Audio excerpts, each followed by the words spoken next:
been a fun one. But we're here with Austin Wourms. How you doing, man? Good. How you guys doing? Fantastic. John, how about you? I'm doing fantastic. It's been raining all damn day, so I feel all kind of Yeah, is there any rain over there, Austin? Yeah, it's getting a little crazy out in Buckeye. All right. Hey, we're covering the whole fucking state here. He's in Buckeye, I'm in Tucson, Jonathan's in Sierra Vista. This is how we get it done. All corners. Yes, That's sir. right. All right, so Austin, you're fighting over at RUF MMA 30. What's the number on your card? It's the 13. I want to say, I know that. So you're the 36 or 37, but I'm not positive on the number. All I know is that I'm fighting. I'm going to whoop some ass. So it's RUF 36. This is October 13th. So this is just a couple weeks away, man. Yeah, about 3 weeks, a little less. Are you ready? Doing good. Yeah. I just had a fight a couple weeks ago, actually. So I came out that fight in about 3 minutes. So I have no injuries. Feeling good. Ready to go again. For sure. Okay, and you won via submission. You got him in a Kimura. Yes. It ended up a Kimura. It was a string of submissions. That was just the one I hung on. So we know a little bit about this ground game, huh? Yes. That's my first love. Soon people will find out, but for now it's kind of still under wraps. But okay, 2-1 in our pro career, so we're still pretty early. What are we looking for on October 13th? I'm just looking for not just a win. I need something kind of spectacular. I want people to know who I am. I want to be known throughout Arizona. It's a perfect venue at the Arizona State Fair to do that. So I just want to make people know who I am. People know who I am, but I want people to respect who I am. Okay, I got you. And with this actually being at the Arizona State Fair, there's going to be a lot of extra eyeballs on this event. Are you ready for that kind of, pressure? Oh yeah, I love it. It's all my family is going to be there, so hopefully we'll try to take that place over, and it'll feel like home for sure. Okay, and before Jonathan, you know the drill. I don't want to take up all the airwaves, so why don't you take over from here? All right. Well, I'll do the best I can.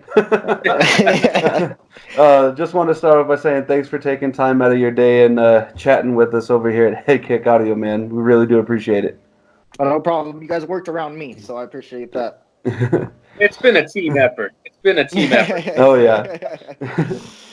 That's true. So, bear with me. I've been running through a bunch of questions through my head all day, and I forgot to kind of write them down. So we're winging it, really winging it. I'm doing. Excuse me. So, have you always been interested in fighting, or did it just kind of just come to you? Did you train with somebody, or did someone just kind of say, "Hey, come try this gym out," and you fell in love with it? What's the story behind that? So it actually started with my dad. He was real into it, but he started actually like reffing and judging it when I was real young, about 12, 13. And by the time I was 16, I was actually like in the back doing like watching the hand wraps and stuff like that for Camo MMA, the California Amateur Mixed Martial Arts. So I was in there real early, just like getting the vibes of being back there, getting your hands wrapped. And that kind of what got me in the door, really. And then I was doing jiu-jitsu about the same time. And then from there, it just kind of progressed to the Muay Thai. And then my first MMA smoker was at about 16, 17. So nice. I've been doing it for a little bit. Now, I'm kind of and they call me the MMA white belt because I'm still kind of new to the sport. What does the term smoker mean? A smoker is kind of like an underground event that like it could be held at a gym or. Oh, okay. It's a fight. Come on, Don. You've heard me reference this before. I don't remember. I'm a very forgetful dude. You're very white belt. You're very white belt. I'm a very, very white belt today. We're teaching lessons today. I know, right? Learning something new. Learn him. So with all the different fighting styles that you've kind of taken under your wing to kind of learn, what has been your favorite to learn? That's tough because I love jujitsu. I started that when I was 16, and I've just loved it ever since I started. But then I also love the striking aspect. My coach William Beach, he's just magical with the striking. He just breaks it down to where it just makes it beautiful. You know what I mean? So everything I enjoy learning everything. It's one big picture. But if I were to pick one, I guess it would have to be jujitsu, just because Nice. it's part of my heart. Yeah. Yeah, it's all this talk about people learning jujitsu and stuff's making this white belt want to go out and learn some stuff.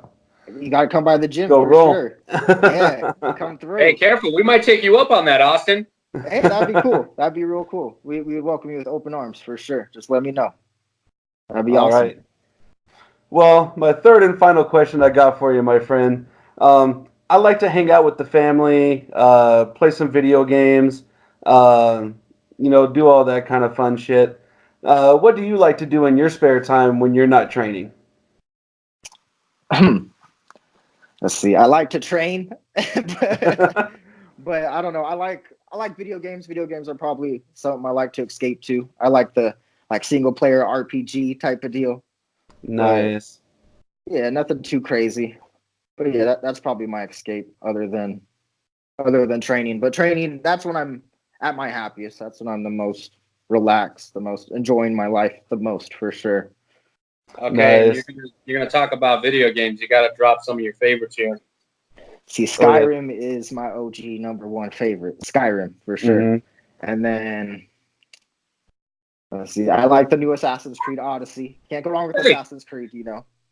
Oh, I know, right? But, yeah. But I just like the single player stuff, build your own story type of thing. I don't like the online where, I don't know, it gets a little crazy on there.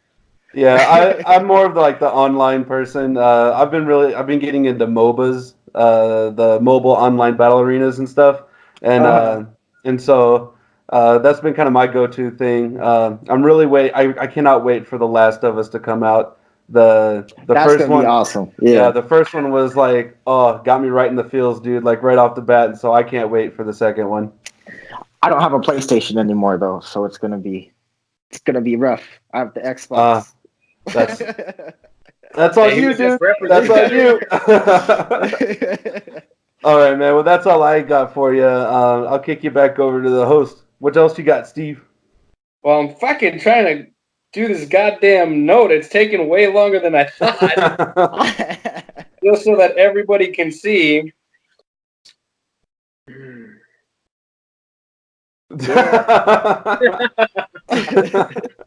I'm surprised that took you that long to write. Well,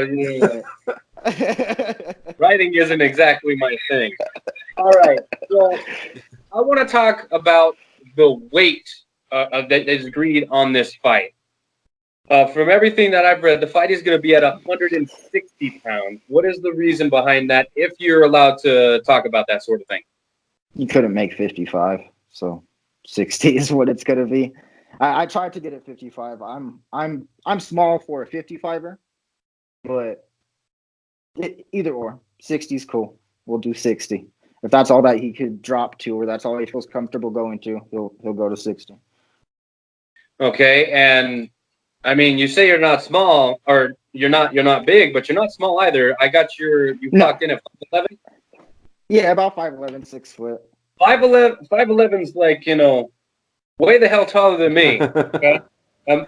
So you're not exactly small, my guy. But what is your preferred weight class? Because I showed that your last weigh-in was at 150.3. My last weigh-in, I was about 154. The fight before that was 153. Oh, okay. But 55 is my preferred weight class. 50 is a little too. I could do 50, but like 45, I don't even want to try. That doesn't sound like a fun time to me.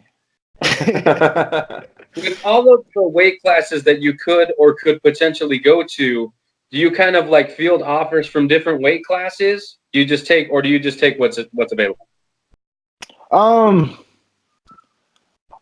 take an offer if the matchup is good, but it doesn't make sense for me to fight some killer at 170 if that's not my weight class. You know what I mean? Like I'm not a 170er, so I'm not gonna look for a fight up there. You know what I mean? 155 is my division. I'd like to keep it there.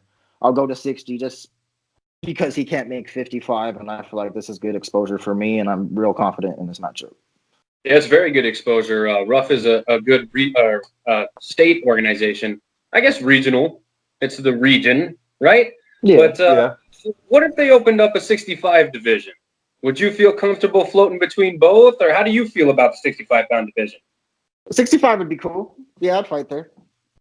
Why not? You see, Yeah. I like 65. I think it should already be a fucking thing. There are some promotions out there that are doing the 65 division, but the one that bothers me the most is the UFC. And it's because they have so many fighters at 155 and so many at 170. It's not going to hurt to push 70 to 75 and then put 65 right in between. They think it's going to tear the divisions apart, and it's not. Yeah, that'd be perfect. If they could get 75 and then 65, that would be beautiful. Yeah. I'm all about more weight classes. It makes the weight cuts a lot easier. How do you deal with your weight cuts? Do you start far out, or do you got it nailed down to a science? I have it to a science at this point. It's easy. I don't even think about it no more. Like just the times that I eat, it's just normal to me now. And I just came off a fight camp, so I'm already on weight. I'm ahead of schedule. We're ready to rock. I can make weight next week if I wanted to. Yeah, it's nice to have that little cushion for sure. Yeah, absolutely. And what does your opponent bring to the table that we need to keep an eye on? He's got a lot of experience. He has over 10 pro fights. He's fought on some big cards. He's headlined a few big cards. But he's strong. He's a powerful dude. He seems to go at you right away. But I feel like almost everybody I fought has been like that. So I'm confident. I'm very confident in the matchup. I'm very confident on what I could do in there. And I feel like it's going to be a show. It's going to be an exciting show for sure. Okay. And are we prepared to go 3 rounds if necessary? Oh, for sure. Yeah, I'm ready to go 5 rounds if necessary. But I want to kill him in 1. Oh, he wants. Okay, all right. That's what I like to hear. I'm not trying to. I get paid by the hour. The way I see it, the smaller I'm in there, the better.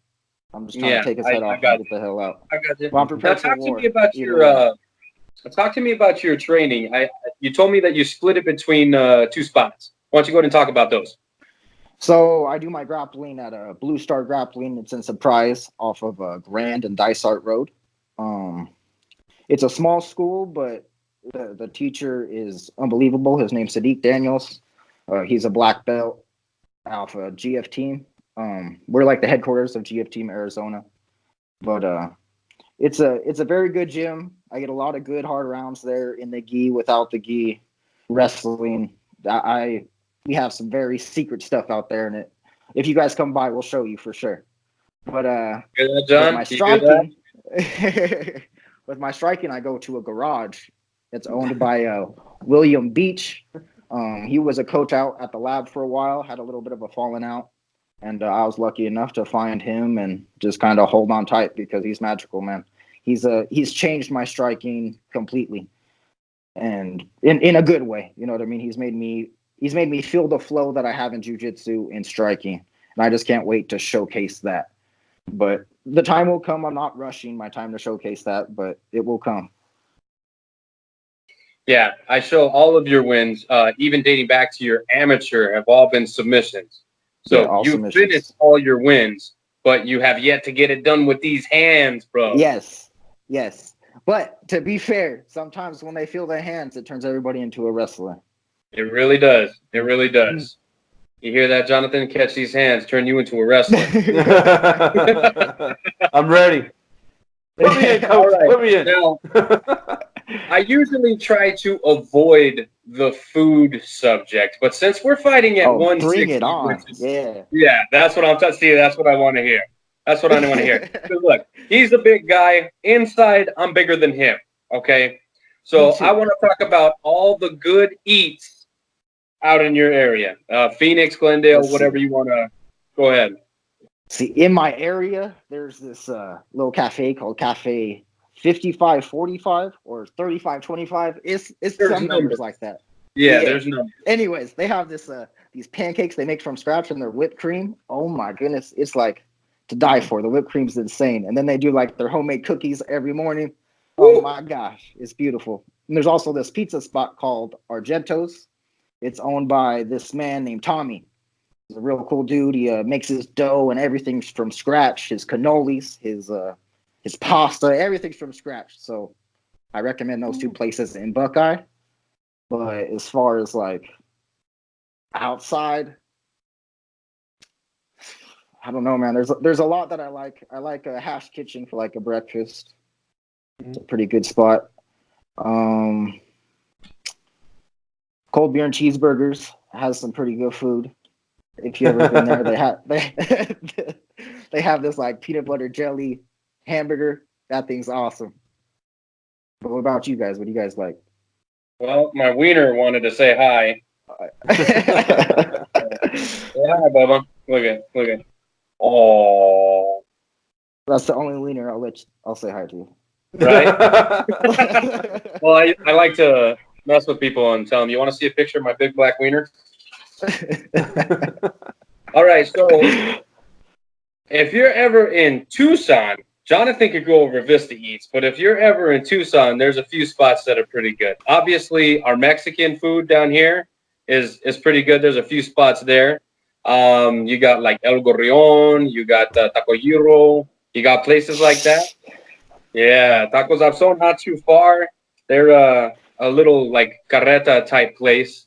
And then for pizza, I mean, the chains are all pretty good, but they got this one that we tried not too long ago called Mod Pizza. Do they have those out where you're at? Yeah. Yeah, Mod Pizza. I like that place. It's pretty good. All the good pizza places, though, they've done closed.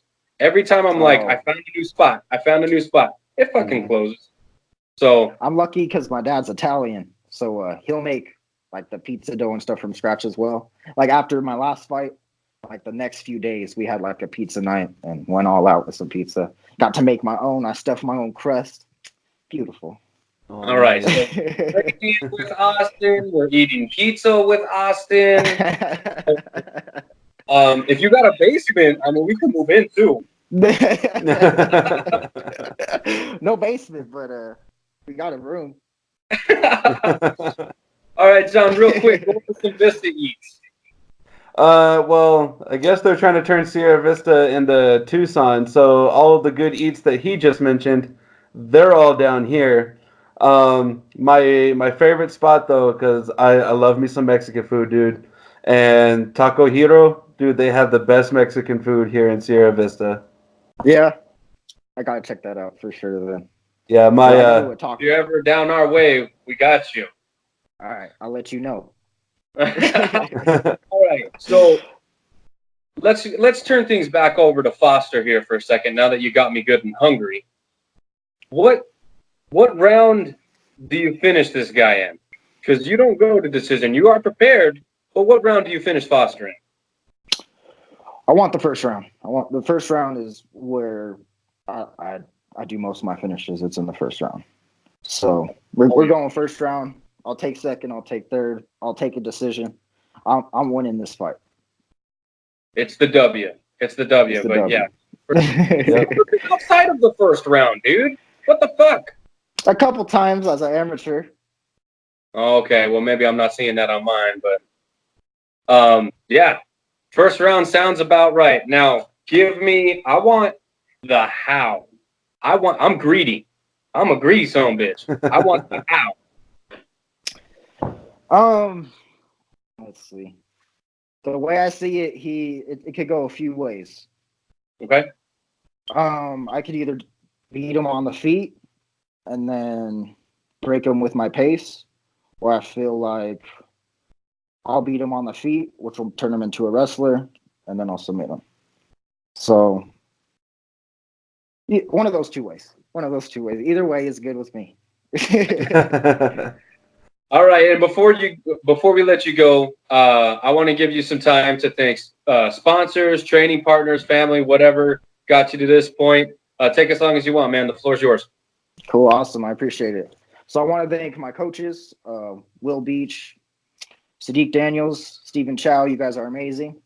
The Garage Gang MMA, Blue Star Grappling. I want to thank my sponsors over at Foothills Physical Therapy, Arizona Biomechanics. They're keeping me in there, keeping me moving. I appreciate my Kingswood Family Chiropractic sponsor. Anybody else who supported me, Mike Unser, I appreciate you very much. My family, thank you, everybody. Thank you guys for having me on your show. It was a good time. Hell yeah. Hope to be on again. For sure. Hell yeah. All right, man. Well, I want to say thank you for your time. We're going to be there on October 13th. Whoa. This is my new sign-off sheet here. We'll be there the 13th, so we'll get to meet you in person, and you know, we'll have fun with that. Y'all can read that, right? Guys. Yeah. Oh yeah. If you guys need tickets to the event, MMA white belt roll. Yeah. Who would? Okay. All right. So if y'all need tickets, hit up Austin. It's just fair tickets. I don't. Unfortunately, I can't sell no tickets. Okay, and where can they find you at on the social media? Austin Wourms with Facebook, WOURMS. The Assassin _Wourms is my Instagram. Again, WOURMS. Yeah, we good. All right, man. Again, I appreciate the time, and I think this is going to happen again. Oh yeah, for sure. All right, man. You guys up you have a good one. Sure. Take it easy. All right, you too. Pleasure.